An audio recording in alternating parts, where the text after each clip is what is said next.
Cole Hocker delivered one of the most exciting finishes in these Olympics in the men's 1500-meter race.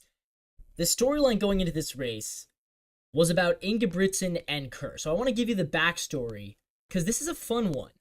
It's a fun one, and it's one that's kind of well known apparently. I'm not super into the track world, but Jacob Ingerbritsen is one of the top 1500-meter runners in the world. You see him behind Cole Hocker. He's directly behind. He's from Norway. And he was supposedly the favorite to win this thing. Josh Kerr out of Great Britain, he's the guy in the middle of the two USA runners. Josh Kerr, he is the big rival to Jacob Ingebrigtsen. And it's been a huge deal, apparently, which of them is going to win. They've duked it out. They've had a pretty well-known rivalry. The New York Times has written on this rivalry before. I think they have raced a lot against each other. So in Tokyo, in the Tokyo Games, there was a big conflict between Kerr and Ingebrigtsen. They were pushing each other around, I guess. They were trying to get in each other's way. And they faced off on the world stage a lot, obviously. Kerr is much more of a... So Kerr doesn't race nearly as often. He's much more of a kind of a laid-back racer, I guess you'd say. So Ingebrigtsen wins more. Ingebrigtsen goes in the Diamond League circuit and wins a lot. But Kerr, when they have raced each other, has won 3 out of their last 4 meetings. The only time Ingebrigtsen did win was in the semifinal in Paris. But Kerr beat him in the past 3 times they've raced. And Ingebrigtsen really, really went for it. He was leading pretty much the entire race.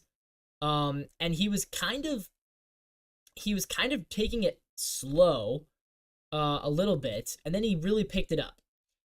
He picked it up about halfway through the race, and he was trying to push Kerr because Kerr is much better at that final kick. But so Ingebrigtsen tried to basically drop Kerr before the final kick. They were going for it. I mean, it was really exciting. It was really intense. You didn't know who was going to win, and they really hyped it out. However, Cole Hocker from America, he stayed right with him. Brian Coman out of Kenya, he stayed right with him. And right at about the 800-meter mark is when Ingebrigtsen took off. He took off at about the 800 meters. That's about halfway through. Hocker, right there. Nuguse out of the United States was also right there. And so was Kerr. And so Hocker and Nuguse, they were behind. Kerr and Ingebrigtsen were in the lead going into the last lap. And then coming into the last lap, Hocker took off. He literally took off. Hocker closed within 13 seconds. He was back by probably about a good 10 meters. He closed in 13 seconds.